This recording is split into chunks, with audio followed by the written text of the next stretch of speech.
Good morning and welcome to Screen Junkies Universe. Happy Friday to you. We are going to have a good show today. We're going to talk about some fan questions. We're going to talk about Netflix. There's lots of things to get into, but first and foremost, we did want to address a world event that happened yesterday. In Christchurch, New Zealand, there was a horrific attack which left at present 49 people dead that were shot in a mosque in a horrible hate crime. There was a second attack, which at last I looked, they are unsure if it was related. And there are up to 50 people still in the hospital injured from this crime. Our thoughts are obviously with the people that were impacted by this crime. And there's two links in the description where you can go and sort of support the victims. I will say that it's sometimes crashing and unable to load because, of course, there's an outpouring of support. So if you're not able to load the charitable links, please do give it another shot later today. And we really did just want to address this at the top of the show because this is a massive, horrific attack. I don't know if you guys wanted to chime in and add anything. Absolutely everything you said. Yeah, and I know sometimes it can be strange to talk about entertainment news when things like this are going on in the world, but it is nice to be able to talk about some other things. I'm glad you addressed this, though. Okay. So, again, those links are in the description. Thoughts with anybody, and if any of our viewers are in New Zealand, certainly thoughts with you and yours at this time. On to the entertainment news of the day. One Day at a Time on Netflix has been canceled. This is via... Oh, wait. Billy's running in. Hey. Oh, Billy literally just Twist. ran in the door. Sprinted from the office. We really don't know what's happening. Just What reported do you via Deadline, James Gunn reinstated Guardians of the Galaxy Volume 3. No. What? Is this a prank? Are you Not a kidding? prank. He seems out of Literally breath, so it doesn't feel like a prank. You are. This is not serious? a joke. I've never seen Billy out of breath I was before. like, oh my god, did they start yet?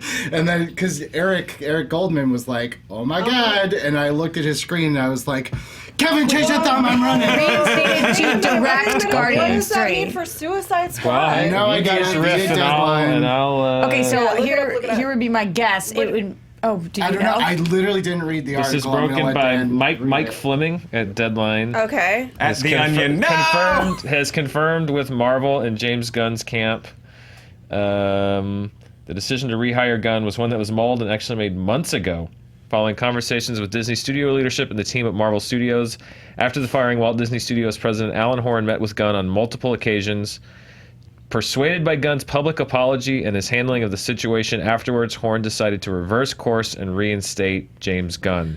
Wow. Why did they wait till now to make the announcement, do you think? I'm sorry. This is again. This is direct from we're Deadline's just getting report. caught up. Hey, Ryan, in the interim, will you look up the release dates for respectively the current release date for Guardians of the Galaxy Okay, 3 and here we go. Wait, 1 second. Guardians of the Galaxy 3 and Suicide Squad 2. I believe This answers Suicide that Squad question. is June 20th. Okay. sorry. Gunn's return to Guardians of the Galaxy 3 got complicated when he signed on to write and direct the Suicide Squad sequel for Warner Brothers and DC. Marvel Studios has agreed to commence production on Guardians 3 after Gunn completes Suicide Squad 2. Interesting. Yeah. that was Making my the guess. thing easier was the fact that Marvel Studios never met with or considered any other director for Guardians of the Galaxy 3, despite speculation that Taika Waititi and Adam McKay were in the mix.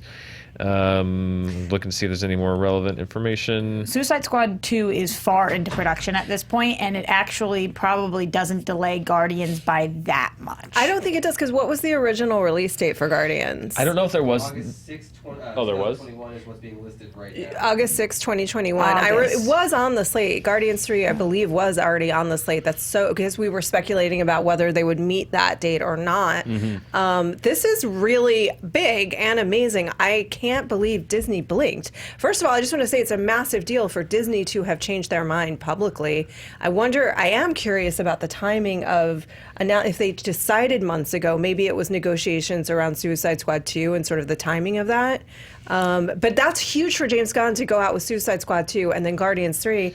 I think one of the big things he's going to have to keep in mind is making sure they're extremely tonally distinct. Yeah, that's tough, especially because going into Suicide Squad, the whole point of it is everybody was like, oh, this is what he does best. This is just going to be another Gunn, Motley Crue kind of thing. And now that they're this deep into pre-pro and starting production pretty soon, he probably Just revealed by Roxy, James Gunn is also directing Netflix's Dirt retroactively, which is about Motley Crue. I was doing a thing. I thought it was funny. No, I got it. I was with JT, did you tweet from the booth? Sorry, I'm looking at Twitter and I see JTE saying "Happy Dance." Oh man, That's why we were on a wide shot for so long. exactly. So well, now you know what happens with JTE. He's tweeting while we're doing the show. But the movies are, if I have it correct, the movies are a little over a year apart based on their slate, so this is doable. Yeah, no, I mean it's doable. It's still tight though, frankly. That directors are typically involved on a film for 3 to 4 years. So it's pre-production, actually shooting it, and then post. So I wonder if they're going to have to move the Guardians 3 date Well, back. he's written the script, right? Yeah. For Suicide Squad and for and Guardians. But then he's, as I recall, hadn't he written Yes. the script for Guardians? Because Yeah, Marvel had correct. already Yeah, committed so to both using of it. those So are written. it's not from scratch exactly, Yeah. but I agree. It's like it's pre-production and casting for Suicide Squad. It's Which we're pretty done. I think they're pretty done, even though we haven't got the complete announcements. It sounds like Idris is going to be involved. It sounds like they are using Harley, and it sounds like he knows what he's doing, even though the public doesn't know I just yet. think he's going to come out of this. We've talked about this before and what it takes to direct a superhero movie for any of these studios and how exhausting it can be for directors to go back to back from 2 different studios, whether it's real or not, what the perception is to competing studios, to competing franchises. That's and so with surprising. 2 team ups. I mean, that's where I think it gets a little bit tricky. Is these have got to be very, very, very different films in order, I think, for it to work. Which they can be, and I'm sure they will be. I am fascinated by the process on this. First of Yeah. all, if the decision was made months ago, the fact that they could keep a lid on this for months, and the fact that it seems like you can't sneeze on the studio lot without some insider picking it up and Scoops McGee popping out of a trash can and running over to, THR with it. One day I'll meet that Scoops. Yeah, he's elusive. He's hot on Yeah. the trail of. He's the most hot important person gossip. on your call list. Yeah. He is. before your Yeah. mother. Or your but- doctor. But the process behind it of this was such a huge firestorm from both sides of the issue, to then reverse, because this broke at Comic-Con, so this was six-ish months ago, 8 months ago. Just the thought of completely reversing course on this, because it's essentially an admission that we were a little hasty, which you never see big studios Well, do. especially not Disney. I mean, No. that's, I think, where I'm really, really surprised is that corporately, I just figured they would stick to their guns. Oh, boy. No, I liked it. I'm tired. I'm still with you. I love you I so love you much. too. Thank I'm you. with you. I need people like you in my life. So, yeah, I mean, I'm just surprised because it kind of makes them look bad. Not kind of bad, makes someone good but too, though. Well, it makes good them- and bad. Yeah. Kind of like a Suicide Squad or Yeah, a a little good, Guardians. little So, bad, yeah. a little bit mixed. I am. There's 2 parts of this. There's the part that they did something that they're kind of admitting they did wrong, and then there's the part that this is a dual franchise thing now. Yeah. And I'm kind of surprised that after he went to Suicide Squad, they would still use him. That part to me is. We'll see how it turns out for them, but I'm surprised they're doing that. I have a suspicion, perhaps, that in the intervening months, through further discussion with perhaps the Starrs or other people, certainly Dave Bautista, he's been the most vocally outspoken, but I wonder to what degree it played into this decision that they talked to everyone that was actually going to have to be in the movie and publicize it and be a part of it, and to what extent they made clear how happy or not happy they would have been continuing with this franchise without him involved. Well, they didn't want that to be the only question they answered for the next 3 look, years. I think at the end of the day, good business is going to win out over having to eat a little crow or having to swallow some pride because you went over and are working for a distinguished competitor. I think it's worth having Suicide Squad and Guardians done by the same guy. The pros there far outweigh the cons of someone else doing Guardians, and then that's the only press around Guardians forever and ever is, hey, remember when Disney kowtowed to this weird alt-right minority, and that was going to be the only story around Guardians 3, no matter what. And I think it's absolutely worth it to just be like, you know what, the guy's doing a DC movie, who cares? let's just bring him back on. Let's right this ship a little bit. Agreed. And I am always curious about the dates around and reveals around announcements. Because, and this is just something that I noticed last week was when Captain Marvel opened, yeah? That is, yes. Smart. It feels like 2 years ago, but it was last week. It was really just last week. Smartly, but also like kind of jerky, but funny is that, Warner Brothers basically set their social media embargo on Shazam the same day that Captain Marvel was opening. And so they knew that there was a lot of positive buzz on Shazam. Which meant that while people were in line for Captain Marvel, they might be looking at Twitter and going, oh, I'm hearing Shazam is great too. So it's just a really smart marketing tool, but also a little funny.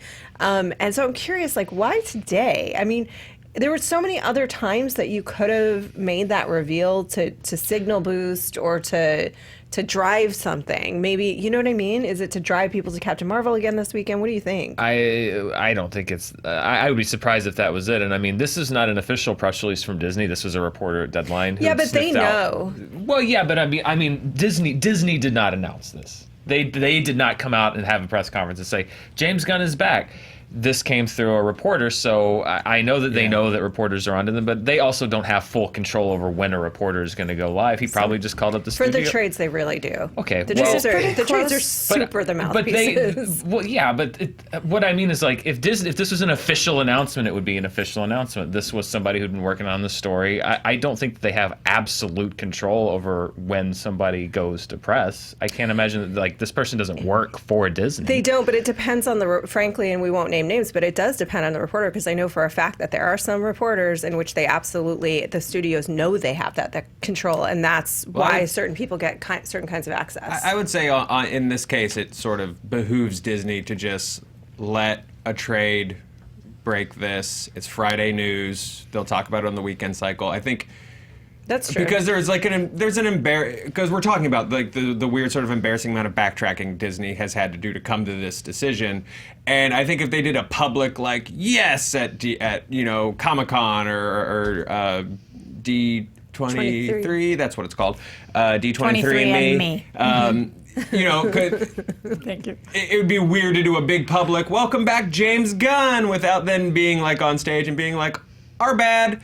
So I think it behooves Disney to just sort of let this drop casually. It via Deadline, it rolls through the weekend, and they're just onward and upward. I think there is a possibility that this guy has been sniffing around on this for a long time and finally got what he needed. And what he needed would have been confirmation from the studio, which he got, and James Gunn's exactly. camp. But what I'm saying is that confirmation came from a person who was okay with confirming it off the record and knowing it would run. Roth, talking about what you were saying with the timing of it, I think that they've got a lot of good buzz right now with Captain Marvel and the release of the Endgame trailer. Yeah. So maybe they're thinking like, all right, maybe people will just put this as part of the word killing tide it of Marvel. Yeah, which is doing really well right now. It's not like people just watch that trailer or seeing this movie and are crapping all over it and then they release this. I think right now they're on a high, so they're maybe trying to just like stick this in there. Oh, that's true. Yeah, good call. Like on the wave of like, you love us, you love us, you love us. James comes back to you. Yeah,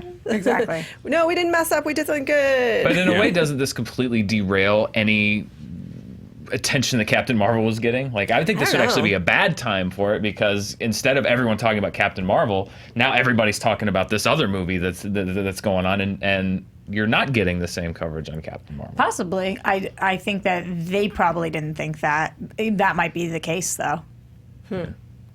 Anyway, very interesting. I think it'll be fascinating to see these two things unfold. I mean, that's my biggest thing is like, man, it's not as if you don't, they're so similar. It's not as if he's doing a solo character or a Batman movie or something that's so different than what the Guardians are. But we'll see how that goes. I'm excited to see them both. I'm happy that they've made this decision.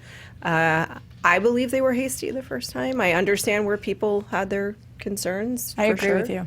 I agree. I'm glad that it happened, and I think that this actually could usher in a new wave of think before you act. Yeah. because otherwise you might have to eat crow. And, Yeah. and companies don't like to do that. Yeah, that, and also it's just like I think it's important to start talking about the nuance of things and making these distinctions. You know. Yeah, for me, ultimately, that's what the takeaway is, because I still, like I say, I'm still very split on the whole thing, but I always thought that they acted very hastily, Yeah. and I feel like in the long run, if they had just had, because this seems to have been the product of a long series of conversations between James Gunn and Yes. Disney, and I think that's what it proves to me, is that in the long run, they could have saved themselves and many others and a lot of bad publicity and a lot of controversy if, instead of acting immediately, if they had just stopped and talked it out and said to the public, I know that you are clamoring for a result right now, but we need to talk about this and figure it out. I think it could have been a much easier Yeah. road for both of them, Yeah. for And- all parties involved. And to clarify my statements, because I understand there were a lot of mixed reactions on Gunn's statements. I personally, on one hand, make your jokes, and I defend your right to make your jokes. As a comic, I thought they were stupid and sad and hacky, and you're a grown-ass dude and you're better than that. They had already been litigated once. I think what Disney reacted to was not actual concern of, hey, this guy said some things that are damaging to me. What Disney initially reacted to was a manipulated social media pressure by a lot of monorail salesmen who were hitting James Gunn back for political reasons. I absolutely understand if people were not comfortable with those jokes, with those comments. I wasn't, but just to clarify earlier, like, Yeah, and agreed, because it is understandable if people Yeah. were uncomfortable with those, but we are in sort of like the culture of canceled, kind of this idea, you're canceled, you Right. know, which can, to your point, the jokes had come up. He had addressed them. They had been addressed. He had apologized. So it was more about what is the actual motivation for this dismissal. Is it real? Is it not? Is it public pressure? Is it not? Is that okay? Is it not corporately, by the way? Yeah. Because it's not as if advertisers haven't pulled out of things like shows before because of public pressure. That does happen. So I think it's a super complicated issue, but as such, to your point, Dan, needed thoughtful addressing, Yes. and we all, probably corporations and these people in these positions, need to be thought leaders in terms of demonstrating what it means to stop and consider things. Do you guys think that this will negatively impact Suicide Squad?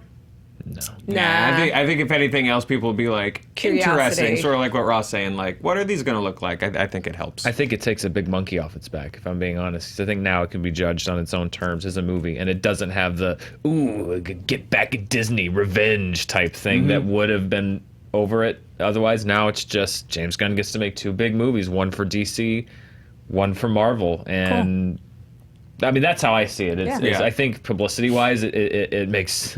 I think that there's a lot of PR people at both studios right now that are breathing a huge sigh of relief because their job got a lot easier Yeah. today Yeah. on both fronts. Yeah. And also, another nice thing about it is that I hope that it does sort of start to remove this idea of factions in fan That's where I was going. factions. It's Yeah. just, that's getting so tiresome and so I mean, not getting, but Oh, it's been there. Yeah, it's been there, but also, and I don't want to get hyperbolic about it, but like, we just don't need any more of that in the world. We don't need any more manufactured this side versus that side so Yeah. vitriolically. It's Well, movies. The interesting thing about it is that it doesn't exist on the creative level. Yeah. These people are all friends.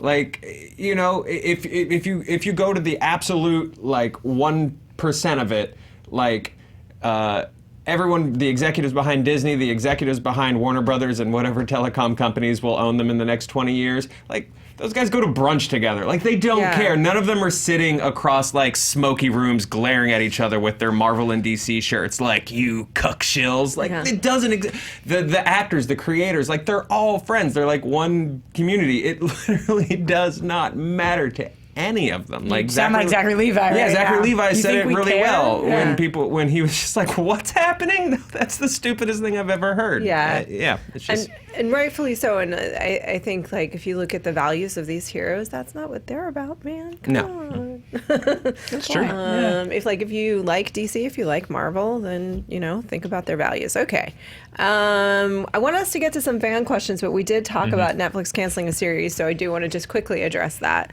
They canceled One Day at a Time. And this is largely due to, I'll just speed through this. This is via THR. Basically, it's produced by Sony Pictures Television. They declined to comment. Sources are saying to THR that they're going to continue to shop the series around. Interestingly enough, Lin-Manuel Miranda is saying, NBC, pick it up, which is odd because it used to be the show that NBC would cancel. People would beg Netflix to pick it up.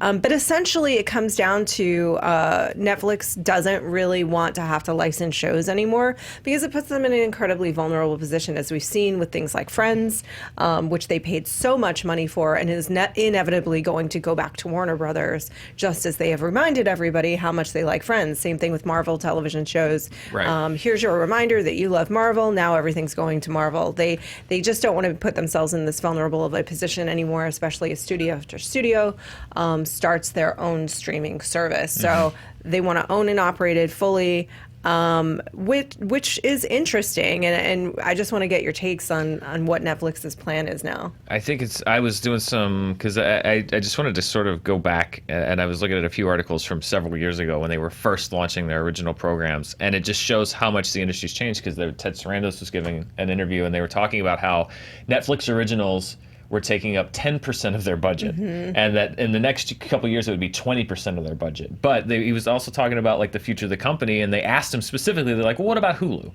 And at that time, their strategy was, he said, this is an exact quote, but it was basically, Hulu's in the business of making and selling things, and we're in the business of buying things. And we can be friends because our strategies are completely different. Well, guess what? It's 5 years later, and it's completely the opposite. Now everybody has to be in the business of making and selling things because no one is selling the things that other people can have anymore. Yeah. So you have to stay competitive. Now you have to make and sell your own programming. Dan, do you know what percentage it is now? Because you said 10, 20. I mean, this is like back in the House of Cards, Orange is the New Black days, they were saying it's 10% this year, and in the next 2 years it'll be 20% of our budget as far as like devoted specifically to original. Yeah. Today, I have no idea. And I would imagine it's more than 20%. Yeah. And even then, they were licensing the Netflix originals, and things that they called Netflix originals weren't necessarily produced by them. They were licensing a number of those shows from other production companies. So like the model has changed even more, especially when you get into what they're doing internationally and doing kind of like territory-specific programming, and then showing it to us, which is how Joe found Terrace House. Yes. So thank you, Netflix, I guess, for that. Yes, it's made me a lot calmer. The days of we can all be friends, this can be a mutually beneficial partnership Oh no, it's a are gone. bloodbath. It is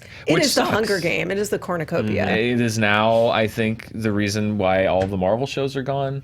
Oh, for sure. To read these reports, it's why, because One Day at a Time was a very critically acclaimed show. Yes, it had a small audience, but it was a very devoted audience.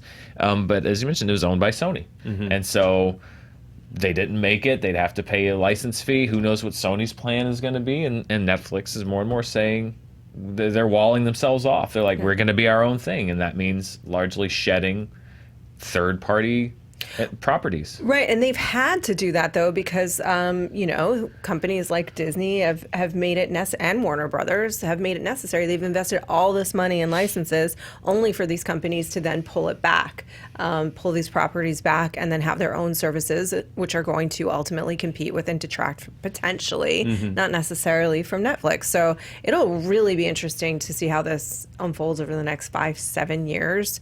Especially for us as consumers, because as we've all said, and the worry has been, this is just cable again. I'm paying the same amount of money ultimately. Yeah, it's an interesting cycle because the idea of this show was too good for this world is not new. There's been tons of programming over the past 10, 20 years where it was like, oh my God, that was good. But the audience isn't there. 1 season, 2 seasons, 3 seasons, and then the audience isn't there. And then sort of streaming came along and was like, not anymore. Welcome to our weird golden age. And now it's sort of the cycle. The wheel has come around, and that's where they are now. And the other quote that was in this article was, he said something along the lines of like, well, with our original programming, not everything has to be a home run. We can hit a couple. We can hit a single. We can hit a double. We can hit a triple. And One Day at a Time seemed like at least a single. Yeah. If not more. So it's it's Netflix becoming just another network where, this bottom line. age of if it's a great show, then we'll keep making it. Yeah, no, definitely not. If it's a great show and we own it and it's getting us subscribers, we'll keep making it. That's the new catchphrase. Yeah. Not as catchy. Not as catchy. but- Yeah. Yeah. Slightly less. Roxy, fan questions? Or Yeah. more on Netflix? No. I'm still sad about Friends from College. I'm ready to move forward. Okay, let's move on. Let's heal. Benny. Oh, That's him trying to figure out how to be a dad. we miss that Spencer. Aw. Sarah asks, have you changed your opinion of a childhood movie character after rewatching as an adult all of the John Hughes? Yep, I wrote that down. Oh, man. Oh, boy. Yeah, I obviously being hyperbolic, but I go back and I watch Pretty in Pink, and I'm like, oh, it's Ducky's fault. Everything is Ducky's fault. The internet is Ducky's fault. Like, It's really weird because I think I had remembered those films so fondly, and then Dan, I think you for the first time watched a couple of them and brought up 16 some Candles ancient 16 and Pretty in Candles, Pink, yeah. and reminded me of some things that as a kid and this just tells you something about where we were culturally. At the time, you were like, "Isn't it charming?" And then now you're like, yeah. "Horror show." Yeah. The one 16 Candles for me, or wait, which one? Wait, hang on. I still get confused and I've seen okay. them. No, Pretty in Pink was the one where it's Yeah. like Ducky and the other guy. I was just like, neither. Yeah. These are all bad people. Don't go with either one is of them. nice guy syndrome You with could a do cool so much haircut. better. So but those weren't childhood favorites of mine. But 16 Candles was even worse. You reminded 16 me. Candles. 16 Candles has Yeah. it's other things. So, and I don't just mean like there's lots of films that have like cultural things that are like, ugh. But I mean, just even beyond that, just characterization and characters themselves, just regardless of age, it's just like, oh boy, wow, okay. But the hero offers to get his then girlfriend drunk and hand her over to a young man played by Anthony Michael Hall. In Pretty in Pink, there is because we rewatched it not too long ago, and I know the scene was meant to be charming and cute and aw Ducky, but it's when she walks into her room and she's playing her answering machine, and there's just like dozens and dozens of nonstop psychotic messages from Ducky, and I know that the scene is meant to be like that Ducky. It's horrible, horrifying. If one of you were like, listen to this, and like played messages like that for me, I would want to like find that person. It's a horrifying scene now. Like, it's not funny, it's not charming, it's just like, ooh, this kid's gonna get in the wrong chat room and get real weird. It's kind of, yes. But the good thing, well, yes, because Ducky was operating in a silo at that point. Yes. But now there's all kind. He can find the other Duckies. But I think the thing, the thing that's good about it is that it shows us that we have these fresh eyes on it. Mm-hmm. At least there's been some level of Movement, Progress. right? Yeah. I have a couple. Oh, good. Revenge of the Nerds. Oh Yep. my God. That's brutal to watch now because it's just a straight up like there's no question about it. It's a sexual assault scene, and then she falls in love with him because of that. Yeah. And the rest of the movie is fun to watch, but then you get to that and you just feel ill because of what happens. Yeah. And even outside of that, even just the main characters, like that is a movie being like, hey, have you ever felt lonely or an outcast or like you don't belong? This is you. Yeah. This is what you look like. And you should attack intense. everybody else because yeah, that one's hard to watch now. And then the other one, it's still one of my favorite movies of all time, but it's one of those things where you think about if you have kids, will you show it to them and how do you do it?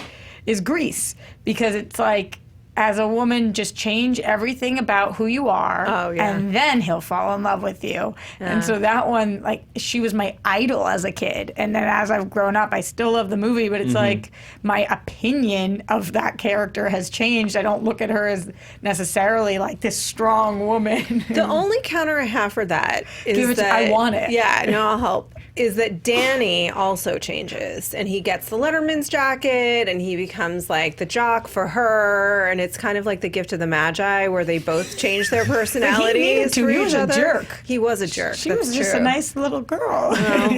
All right. I do like There- the Grease of the Magi comparison. There's one that I've actually, in rewatching it more recently, is somebody that I think gets very, a little bit unfairly maligned, which is Walter Peck from Ghostbusters, because he's played off as such a dick, but at the same time, like, Just doing his job. there are scientists running around the most populated city in the U.S.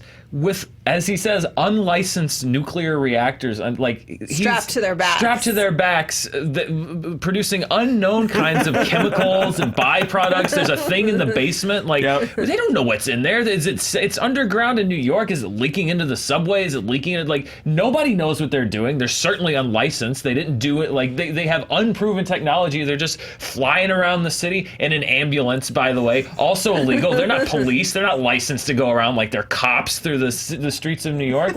Yes, he's a bit harsh. But at the same time, Wouldn't you be? wouldn't you be if Yeah. you worked for the government and Yeah. someone's like, by the way, these guys are wearing nukes on their back, And wouldn't you maybe want you the should go government to check be? them out.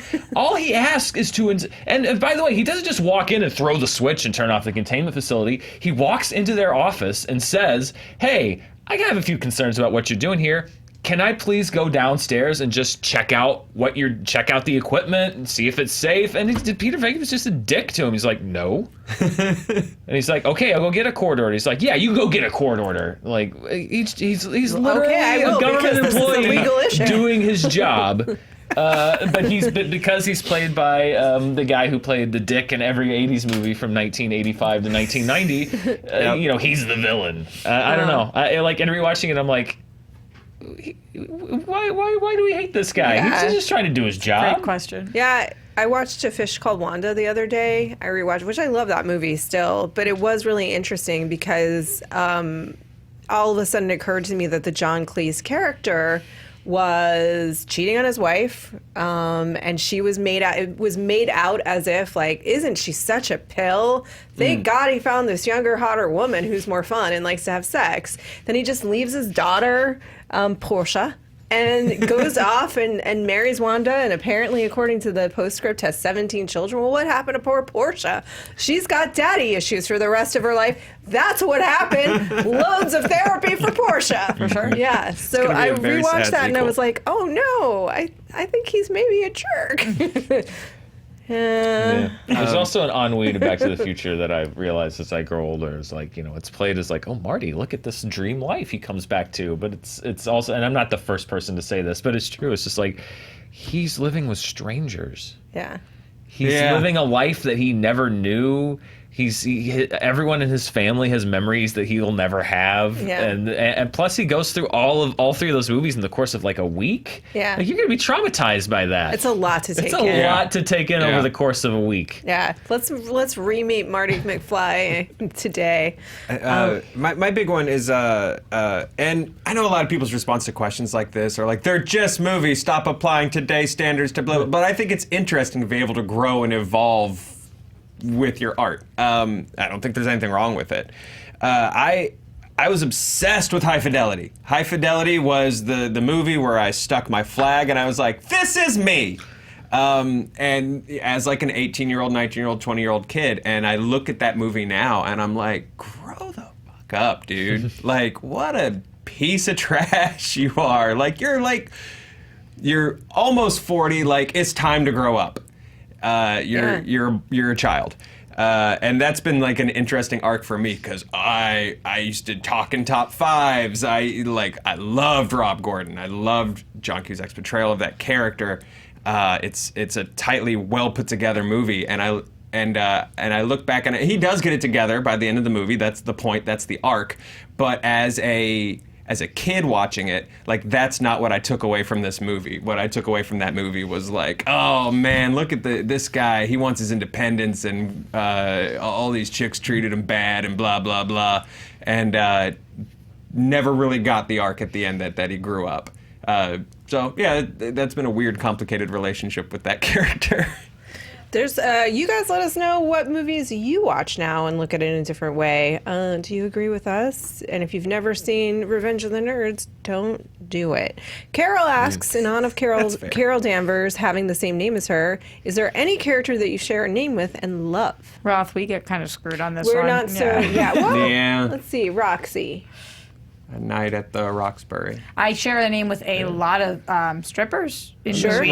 Roxy Hart from Chicago. Yeah, Yeah. Roxy Yeah, Hart. that's true. I guess only I a murderer. enjoy. Yeah. Roxy Balboa. But she's a fabulous murderer. So true. So I mean, I'm named after actual Waylon Jennings. So I guess that's half of the Highwaymen. Yeah. My dad really loves the movie Joe's Apartment. Because that guy's name is Joe, and he was like, "What's this? This has your name." And then he ended up loving that movie and like watching it like once a week. I'm sure there are any number of characters named Dan. I just can't think of any of them. Like an iconic Dan. Yeah. Wow, I'm blanking too. I'm blanking on an iconic Dan. Yeah. All right, iconic Dan's. Aykroyd. Not a character. But not a character, yeah. But good. Dan the man. Lieutenant Dan! Oh God. Lieutenant Dan. How many I was in times did that elementary get school said to when that you? movie came out. That was fun. Oh, that's your Twinkle Twinkle Little Star? That's yeah. I got Yeah. Lieutenant Dan for quite a while. Danny Oof. Tanner. Yeah. Although I don't have it. Danny is not. When I was growing up, my mom was like, Daniel's fine, Dan is fine, but do not call him Danny. No, Danny. I will kill you. She was very anti-Danny. Well, what about if we went Danny Radrum? Yeah. Oh, yeah. Shiny yeah, look, yeah. but if But no he- Danny. No Danny. No But I think Danny. he Danny's. probably grew up into a Dan. I know that definitely is a struggle Dan Torrance. because all through elementary school there was another Joe in my class, and our parents would go to war every year over who got called Joe and who got called Joseph, because under no circumstances Joey. was either of us going to be called Joey. Oh. Yeah, our parents fought that battle every like year. Joey. We What's would, wrong with Joey? hey! Joey is the reason why my childhood room was filled with kangaroos. A lot of kangaroos. Actual live kangaroo. Yeah, it's just everywhere. Wow. And their babies. Yes. And their little Joeys. My God. Original Caffeinator wants to know, what overused movie or character tropes would you like to see put on a 5-year ban? Destroying humanity to save the earth is Yeah, one that I'm done that's- with for the moment. Yep. Yeah. Can Humans I are piggyback the real that? enemy. The Yeah. real villain is the humans. We're the virus. Yeah, And that. maybe so, just like, I want people to start saying goodbye before they hang up a phone. oh God, yeah.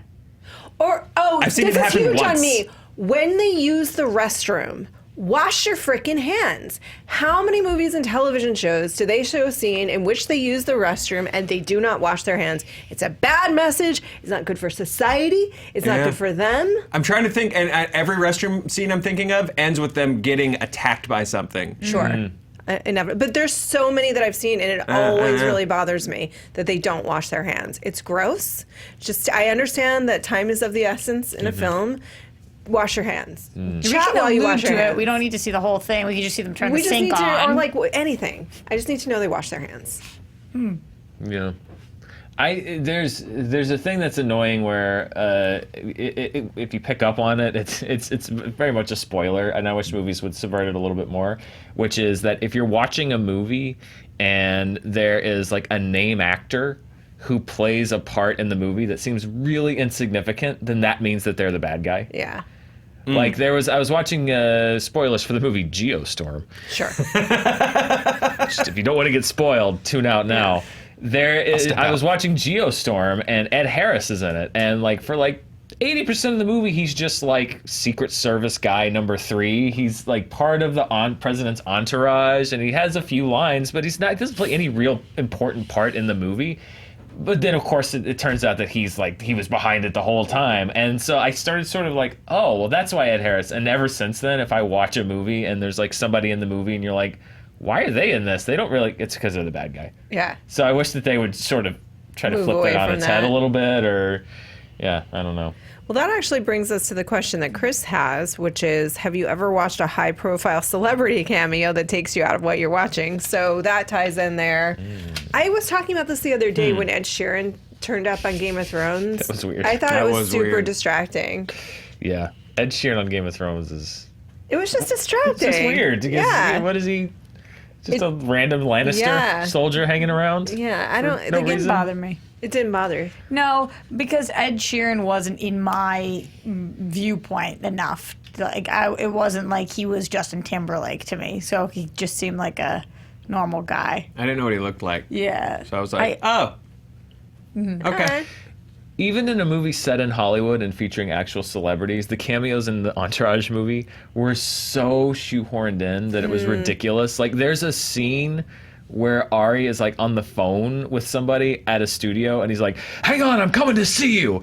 And then he just leaves the office and it's literally the only reason for the scene to exist is so he can drive in a golf cart and 15 celebrities can make a cameo. And then he just walks into a building and continues the same conversation he was just having with the person on the phone. And it's like, it's pretty bad when even your movie about celebrities in Hollywood Can't has make that work. gratuitous cameos that seem completely out of place. I would agree with that. Those didn't bother me either. Didn't bother you. We will think there's do one more, and then we will wish you a very happy weekend. Jason asks, there are dozens of examples of horror directors that go on to make superhero movies. James Wan, David Sandberg, Scott Derrickson, to name a few. So just, so who's a director known for their horror films that you'd like to see make a big tentpole superhero movie? When they were still trying to figure out who was doing what over at DC before James Gunn had been announced, I really wanted to see Raimi attached to Suicide Squad. I Oh my think God, he could fun. bring a weird evil deadness to that. That would be really, really cool. I like Dirty and Poor Raimi a lot more than I like I'm making a Spider-Man movie Raimi. Yeah. Just, the good old days of we scotch taped a camera to a twig. Mm-hmm. And that's the guy I want to see make Suicide Squad. Obviously Carpenter doing something like a Death's Head movie or Lobo or something like that I think could be really cool. I was thinking Carpenter as well. Yeah. I don't know. I think it would really depend. Like, if I could go back in time, obviously, if you could see, like, what Hitchcock would do with something like this, that would be wild. Because right now we're doing so many mini superhero genres. Like, there's superhero, rom-com, superhero, action-adventure, superhero. And so I'm excited to see what Juan does with, he's producing at least with The Trench, and see what that opens doors for. There's who's the woman that directed Revenge? Dan, do you remember her my name? God. I am blanking. Right. I love that movie. It was on my top 10, but I'm completely Can gone you blank. fact check me, Ryan's on Ryan? it. The reason that I bring up Revenge is because it was so heightened. Like, there's this thing, and if you haven't seen it, I won't spoil it. But there's a moment in the movie, like it's fairly grounded and realistic up until this one particular point, and then it very notably flips on its head and becomes a true revenge fantasy because. Is it the French film? Yes. Yes. Coralie Farget. Coralie Farget? Farget. Farget. Forgive me. Coralie Farget. So there's something about that, the fact that she's already doing something that's like larger than life, but in a kind of restrained way, that I think would be really interesting to see what she would do with a superhero. It would have to be a very particular kind of story, because I think the reason David Sandberg worked so well for Shazam was what he was directing before that. The pacing, the humor that he used in Annabelle Creation, for example, actually played in very nicely with what he was doing with Shazam. I need another look up the director of the Babadook. Jennifer Kent? Yeah. Thank you. correct? I believe so. I think so, yeah. Doctor Strange. I think magic in Marvel has the opportunity to be something that feels a lot different from the rest of the Marvel films. Just in terms of being a little darker, a little more twisted. Like, the idea that there's something like Dormammu that exists, I think could go, that's really kind of dark and terrifying, as opposed to big and whoa, as like a Thanos villain reaction where you're just like, oh man, that guy threw the Hulk. Like, I think magic in the MCU has the opportunity to be like, this is actually horrifying, and like, thank God Doctor Strange is dealing with it for us. And I think she could make a really cool sort of twisted Doctor Strange movie. I pitched this on Movie Fights. Lee Winnell, who did Upgrade, which I thought was Yeah, really good, be awesome. and I pitched him to do Venom. But he really, because he's known probably mainly as a writer, and then maybe second as an actor, and maybe third as a director. I really love the visual style that he brought to Upgrade, and particularly a movie like that is not on a huge budget. I'm interested to see what he would bring to a bigger budget, but also kind of keep those sensibilities intact. Because what I like about people like James Wan and Scott Derrickson is that they bring the sensibilities of a horror of they're not horror films, but they bring that sensibility, which is a little bit skewed and different than what you see from different types of directors. And I'd love to see that from Lee Winnell on a big superhero film. Yeah, that would be really, especially after Upgrade, man. Do you guys see it? Yeah. So good. was really good. That would be pretty. And the director, and I can't remember their name right now because I'm just sucking at this at the moment. You've had a week. It's okay. It was a long week, you guys. It was very productive. us It hints on the was movie. the one that came out. Hereditary. Overlords. Oh. Overlord. Yeah. Overlord. Oh, Can you find me that director? my recall is failing me on that too. Yeah. Julius Avery? Julius Avery. Julius Avery, yeah. That was great. Overlord. That opening sequence alone. I still haven't seen that. Man, It's really I would love to see what he would do with a budget. All right. That's it. That's it. We did Friday. We did. Yeah. Friday's done. And thank you for being with us today. We did breaking news. We talked about the Guardians. I'm assuming we're going to change the thumb in the title. It's all changed. There's a bunch of people tuning in. Yeah. Yeah, I'm excellent. just picturing Billy still and like Running. He sprinting was through like, the hall. I really thought something might be wrong me because too. he came He was in standing there. standing there sweating. Yeah, and I thought he was going to yell at me about horse movies again. I thought it was going to be like evacuate the building. You kept or looking something. up I at was him. like, what's yeah. going on? But yeah, it was Guardians, so that was cool. Wow. We got breaking news today, Dan. That was a freebie. Yeah, freebie for us. And freebie for you. We thank you for joining with us today and hope you're going to have a beautiful weekend with lots of fun and relaxation. Oh, I'm interviewing David Sandberg tomorrow morning at 7 a.m. So if you have questions, tweet them at me. Bye. Whoa.